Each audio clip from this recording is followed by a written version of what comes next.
What's up, party people? This is Will Vincent here from GlacierTV, and this is a very short and sweet ICELounge where we get to have a chat with one of the world's most successful race teams, Team Redline. Enjoy it. Joining me right now on the virtual GlacierTV sofa is Duhan, who is the team principal for Team Redline, as well as one of the Team Redline drivers, Atze Kerkhof, who's one of the standout drivers in the 2013 iCELounge World Championship Grand Prix Series. Now, Team Redline call themselves the most successful virtual racing team in the world, and you could argue that's arrogant. However, you could also look at the statistics. Over 15 years, they've won over 100 top-level championships in everything from TOCA 2 to F1 2000 to R Factor, NASCAR 2003, and of course, iRacing. One of their drivers, for example, Kerkhof, not only is the 2013 points leader, but is also a two-time WCS champion. Now guys, thank you for joining me, and Atze, I'm going to come to you first. You've had a really good, successful season so far. You currently sat third in points, and overall, it's been a really interesting season so far. Yes, it has been very interesting so far. Well, actually, it's the same as last season with Hugo and Gregor topping the tables, but I'm getting closer and closer and managing to battle with them for podium position. So far, I'm really happy. I'm third at the moment in the overall classification, and I have high hopes for the rest of the season. Yes. Now, last time out at Phillip Island wasn't your best race, but before that you've had 5 races so far, 3 of them have been top 5s, and when you consider the fact that you've got to be consistent in the WCS, it's a good thing to take on to the middle portion of the season, surely.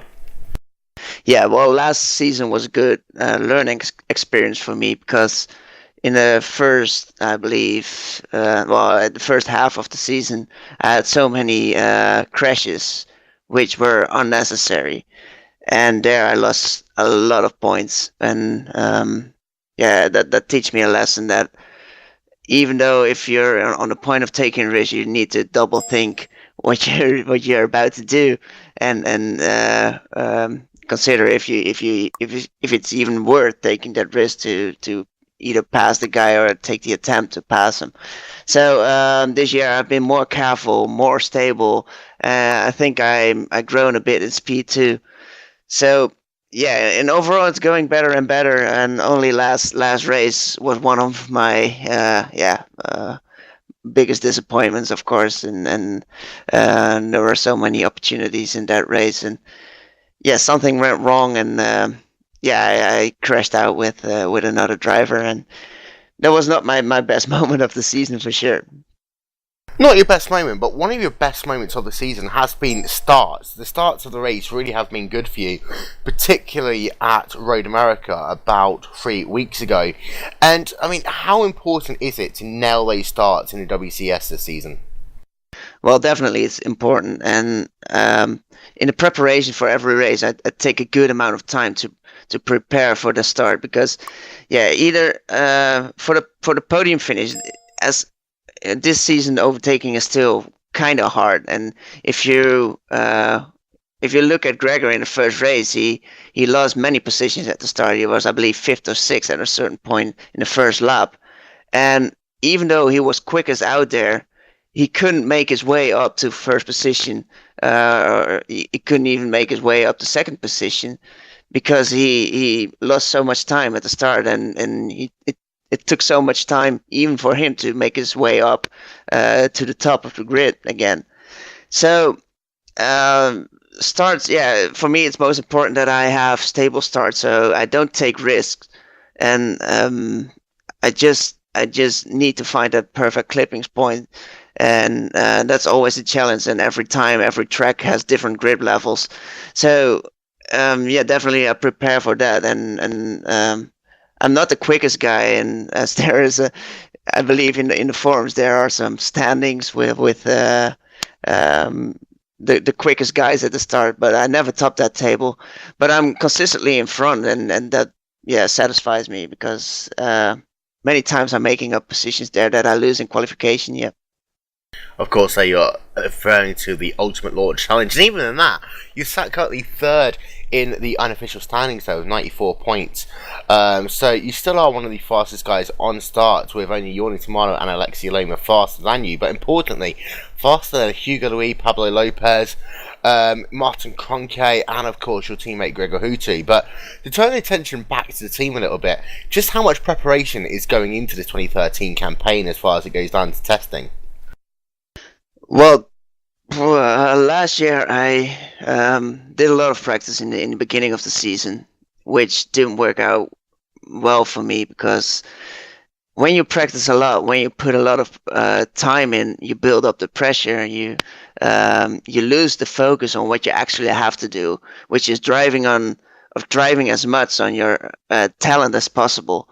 So what I did, what I started doing last season, at the end of the season, was cut a whole lot of practice time. And last season, I even went down to, well, maximum 5 hours over 2 weeks' time. And that really worked for me. So I even got less practice this season because, yeah, there are so many other things that I need to take care of besides racing. So actually, I think I'm still average on 4 hours every race, which is, for me, it's not really much. And well, it shows also in my pace. Sometimes I can't manage Gregor's pace, for example. So sometimes I need more practice, and I hope I find the time in the near future to get a really good practice in. Also, it's the car that really doesn't motivate me because it's so incredibly slippery, and after a half hour of practice, it gets really hard to stay focused. And so that cuts a lot of time from my practice time and preparation. But in overall, I make sure I do enough to get into the top 5 of qualification. And on race pace, I just need to have a stable pace. As soon as I know I can do a stint with good, proper, stable lap times, I know I can do a good job in a race. Although the level is getting higher and higher, and other guys are really pushing towards the podium spots. So it's getting harder and harder, but I think I'm gonna keep doing like I do now and try to get the max out of it. You talk about the car being slippery, and I think that comes back into the qualifying discussion as well. And especially in cold tyres, the setups this year have been very difficult to drive. How much of that time do you spend on nailing that lap for qualifying, and how much do you spend on the race pace out of the time that you do in testing? Well, qualifying in practice, qualifying laps are a better way to find out where the setup is and where you are compared to your teammates. So the first, well, obviously I need to get used to every track. So I take an hour of just doing some laps on medium fuel and getting used to the track, get to know my spots to brake and the tricky parts of every track. Every track has some. After that, I go to qualifying pace and just fine tune the setup, work together with my teammates to get the max out of my setup. And of course, I need to adjust it to my own driving style. And well, that takes some time. And actually, the development never stops. And I'm never really happy with the setup. At least this year, I haven't been really happy with any setup I made. But yeah, you got to do what you got to drive what you have, and at a certain point, you really need to focus on race pace too. And obviously, when you're doing longer stints, you get better focus and you learn more about the track and the setup, and that translates into quicker lap times in qualification too. But yeah, for the real qualification session, there's really nothing you can do.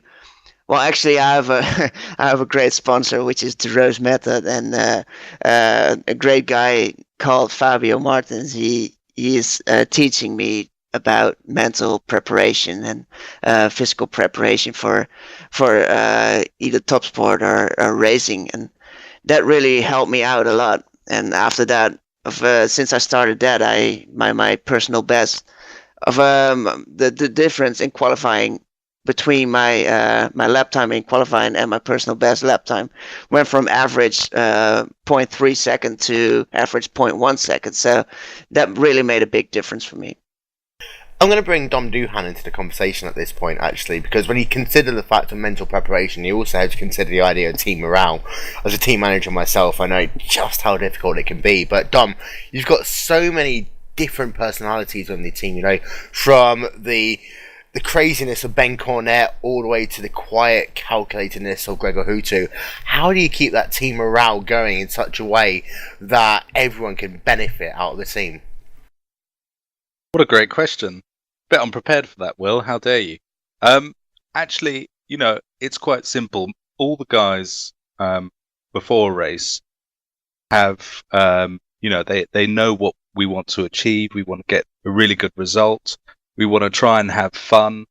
But motivation is very difficult in any level of top sport, and results definitely dictate people's motivation. So staying near the top or having a really good race with competitors kind of keeps people motivated.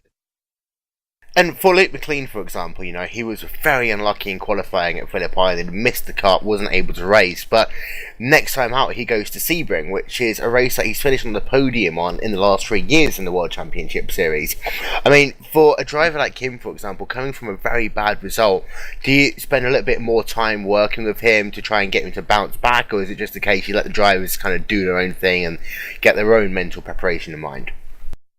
Well, I think absolutely. We all speak together, and I know Atze will speak to Luke and help him with setups and that sort of thing, and make sure that, you know, he's getting the maximum out of it. I mean, Luke at Sebring has been, well, absolutely incredible over the last, since the first DWC, he was very strong, and so I mean, that's a track that he performs at. He knows he's going to perform well there. And last race was a bit of a blip. He didn't. I think he missed the cut. Made a small mistake in qualifying. Missed the cut. But, you know, bearing in mind that Luke is, I think he actually won at Phillip Island in second DWC. It was bit of a blow, but he can definitely pull it back. And he's one of those drivers that is, you know, has incredible raw pace and just deliver, you know, with very little practice, just out of the blue. And you've got drivers from England, you've got drivers from Europe, from Australasia, from America as well. How do you find the time to actually work with all the different drivers in all of these different time zones? Well, actually, that is an issue, and I'm sure many other teams find it the same. I think we've got more Australians on our team and Antipodeans than any other team out there. But it certainly there's a bit of a split shift mentality, and we just have to make sure that you know, we decide when we're doing practices, and you know, it's a bit early for the Aussie guys many times, but it's really valuable that we all drive on track together, not just to make sure that we correct gearing, but just so we can understand where we all break, or, you know, play opportunities to pass, that sort of thing. And it also is really good for kind of camaraderie. But you're absolutely right. That it is difficult, but certainly something that we're used to over the last, 6 years or so. And I open this up to both of you. I mean, there are tracks which, in GlacierTV broadcast, we say, you know, as more historically a Team Redline track. There's some tracks which are more historically a My Free ID track, for example. And we base that purely upon the stats that have come from years gone past. Do you approach some races differently, knowing the fact that historically you've been weaker or stronger at different tracks? Or is it just you go in with that same mindset, put everything from the past to one side and just go there and try and do the best job possible? Well, I don't think we see ourselves particularly strong at some tracks, and other guys like Hugo being really fast at other tracks. In saying that, we also know that Hugo has won at Sebring before, and we also know that last year he was all over the back of Gregor. So we know that he's very strong there. and I'm sure that the guys will be looking at that. But Atze, maybe you'll be looking at that more. You had the world record at Sebring for quite a while. Do I? I don't know. You used to.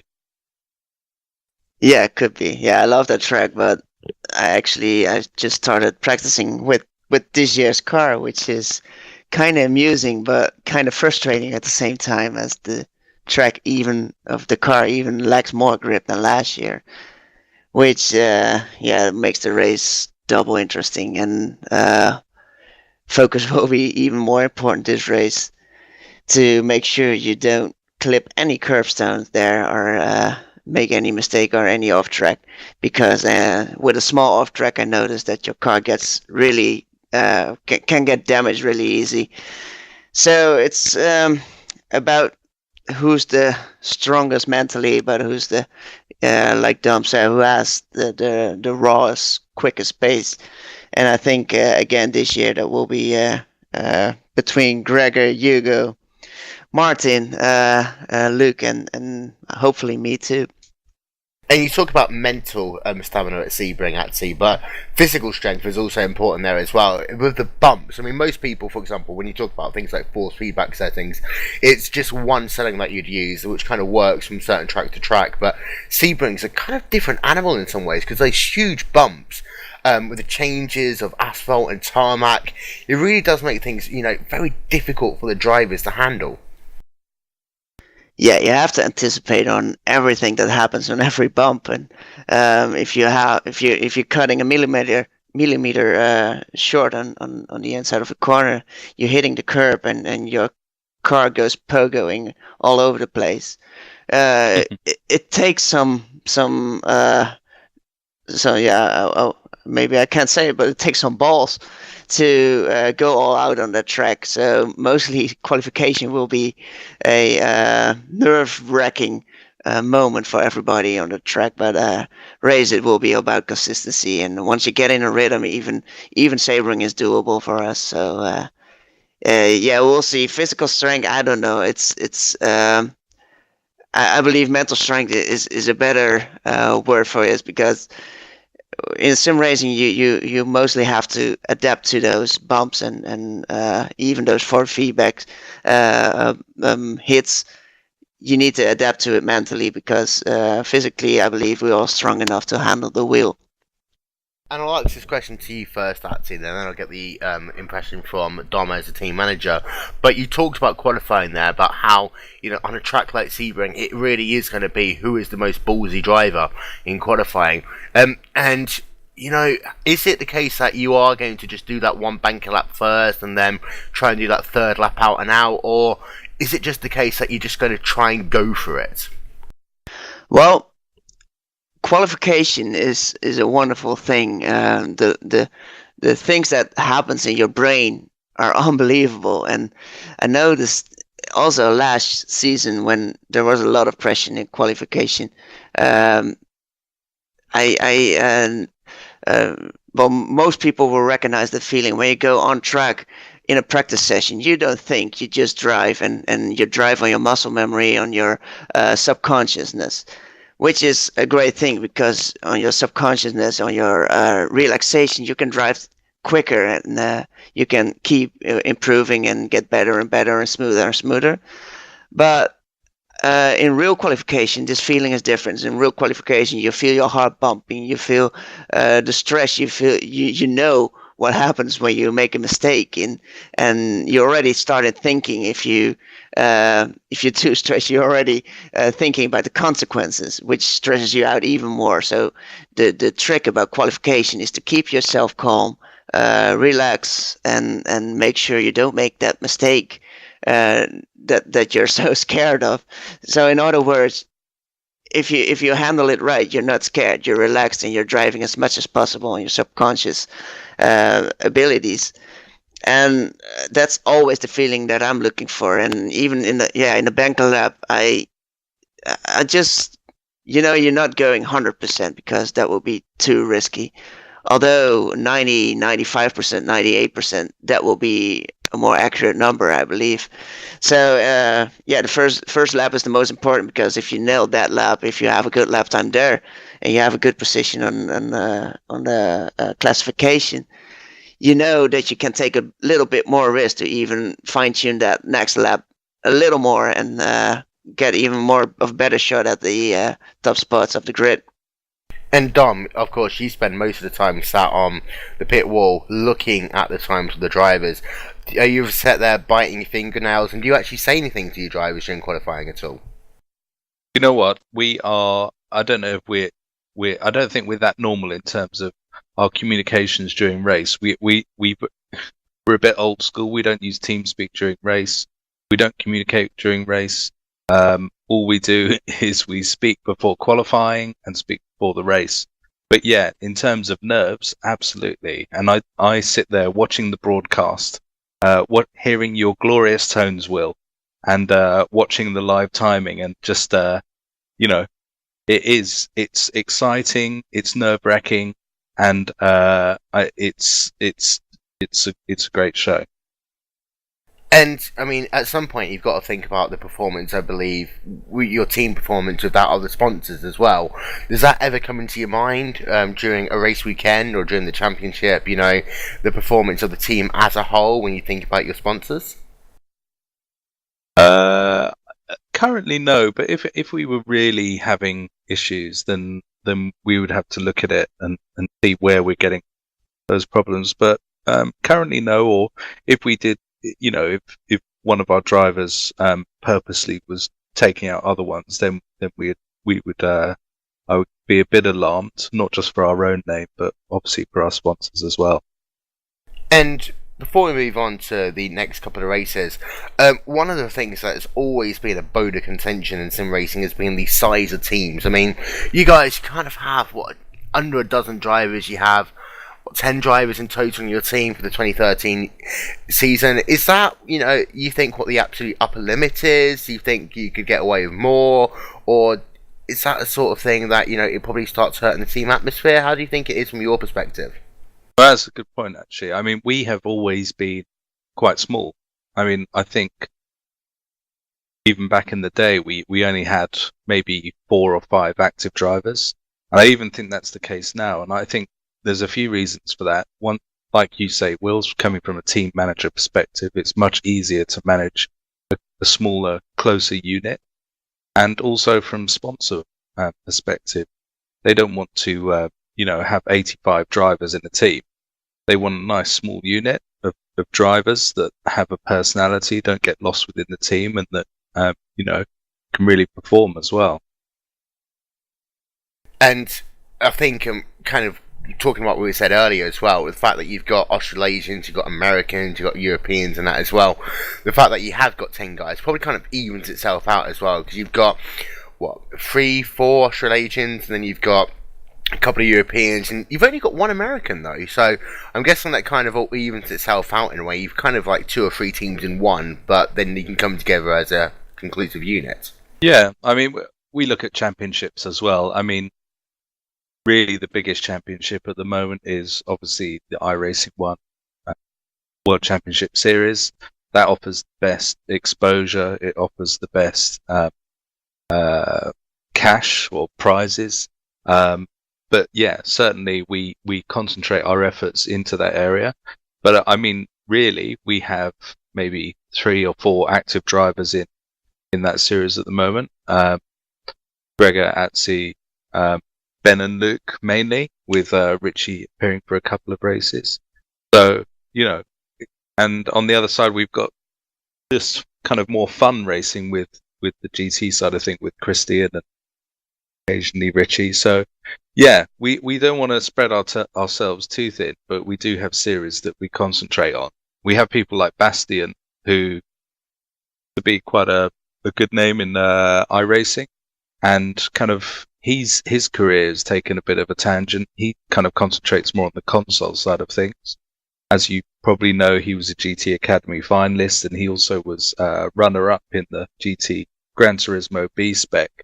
So we are trying to kind of spread our wings outside of iRacing, but at the moment it offers probably the best platform for competition racing.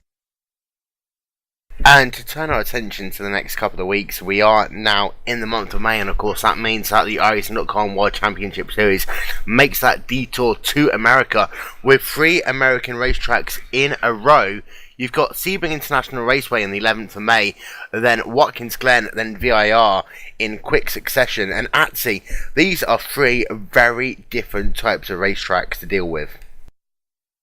Well, most definitely. Those are the tracks I really, really have a special feeling with, and it's not always a positive feeling.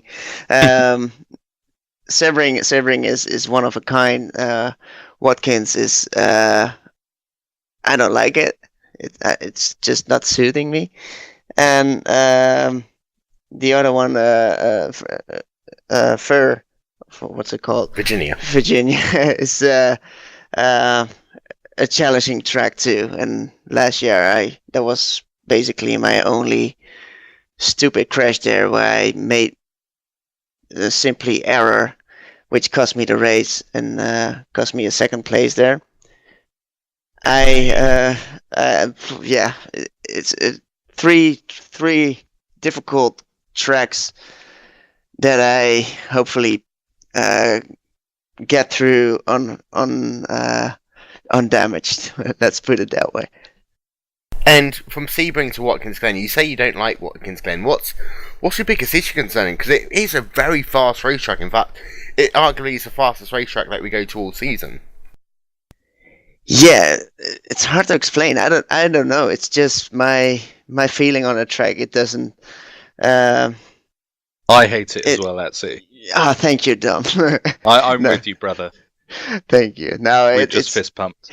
It's a cool track. It's fun to drive, but I'm never quick at it, and I never know where to improve more. So, yeah, I don't know. Last year was the first race, of course, and I went on a holiday a week in front of the race, and I just came back a day before. So maybe that's the reason I wasn't prepared enough for that race, and the race turned out to be a big disaster for me. But yeah, it's a fast track, and I don't like the first turn, for example, where you have to go all over the curb, and it's kind of a big gamble if you get through or not. And after that, yeah, it's smooth sailing after that, but you can lose so much time by unknown reasons, like turn 2 on Phillip Island, that long left-hander. It's just a big gamble if you get through or not, and even when you think you get through good, you might as well lost a 10 or 2 tenths on your personal best without knowing where you lost it. I'll tell you what, as well, actually, if you look back to the ICELounge Pro Series of road racing, you talk about that curve on the outside of turn 1 of Watkins Glen. So many drivers there had incidents, had mistakes happening, so I think a number of people is going to agree with you with that. But to kind of start wrapping things up a little bit, we're into the middle portion of the season now. We're 5 races into the series. The next 4 or 5 races really are going to be critical. Big races: Sebring, Watkins Glen, VIR, Silverstone, and then Circuit de Spa, Francorchamps. We're in that portion of the season now where results have got to happen. You've stood nicely in the standings in that 3rd position. Realistically, do you think you could challenge the top 2 at all, or is 3rd that you're looking for to consolidate Atze? Well, I'm always aiming for the highest, and well, to put it in a different way, if I didn't crash last race, I would have been 2nd position in the overall classification by now. So nothing is lost yet, and I know I'm getting more and more time to prepare properly for the next races. And after the next 3 races, there will be a bunch of tracks that really suit me. So just like last year, I hope my strongest results will be in the end, when everybody calms down in practice and things even up a bit more. And yeah, hopefully I can show my strength there a bit more and get the max out of it. And for you, Dom, you've got 2 drivers in the top 5 in the championship standings. You've got 3 drivers in the top 10. What is the team's direction as we look forward to that mid part of the season? For example, you've got a couple of guys who's just outside the top 10. For example, Cornet having a bad season so far. He's currently running the 22nd position in the standings. Are you going to try and work to push him up the standings, also push Luke up into the top 5? Well, I definitely think, we've got to support our main chances of winning, and ultimately at the moment that's Gregor, Atze, and Luke, and Ben will get his head down, and I know that he has kind of different motives at the moment, probably more to try and get in the top 10 for the end of the year. Our aim essentially is to kind of win championships, so as long as we can help each other reach that would be fantastic. And I think this year Atze is really kind of, I know he's listening to this, so I don't want to blow smoke too far. But anyway, I do think that Atze this year has gone up another level. Last year he went up a level. He's done it again. And, at Spa this year, he was incredibly quick, overtaking Hugo, and he's starting to, I would say, matching Gregor and Hugo a lot of the time. But like all of these races, Will, you call them all the time, a lot of it is grid position and just, track position and where you are, how much dirty air you're in. And that is the margin between kind of these guys at the moment is so small. It really is, and you alluded to something very interesting there as well with Ben Cornet, because he is outside the top 20 for the time being. However, he's got a different battle right now, and that is to get into a position that he doesn't have to race in the iRacing.com Pro Series of Road Racing in 2013 to keep his World Championship Series license. So, do you always have to take a different tact with Ben, for example? Is it just a case, just finding points where they are, or how does it work? Well, I think at the moment, we look at what Ben's aims are, and as long as it's, his aims will be to finish as far up the kind of leaderboard as possible, as long, without risking too much, so he drops outside the top 25. And we'll, as a team, we provide all the setups. He helps work on them. Has replays to work from as well. So, as a team, we can help kind of give him that support. Certainly, I don't think the pace you're seeing from him is kind of his actual, the pace he can actually deliver. Bearing in mind, he's been multiple podiums previously in the World Championship. It's just a case of making sure he can stay in the top 25 and deliver when he's got a bit more time to invest. I tell you what, though, he did have a good showing at his home track, Phillip Island, just 1 week ago. Ben Cornet and the entirety of the Team Redline team once again proving how they can lay claim to be the most successful team in all of sim racing. To Dom Duhan and to Atze Kerkhof, thank you very much for taking the time to talk to us, and we will see you at Sebring. Thank you, Will. It's been an absolute pleasure. Thank you. Well, guys, thank you very much for joining us on this special edition of ICELounge presented by GlacierTV. Don't forget, keep in contact with us on Twitter all season long. Use the hashtag GlacierTV. For more information about the iRacing.com World Championship Grand Prix Series, head over to wcs.iracing.com. And don't forget, the rest of the 2013 iRacing.com World Championship Grand Prix Series live every 2 weeks on GlacierTV. Until next time, bye-bye.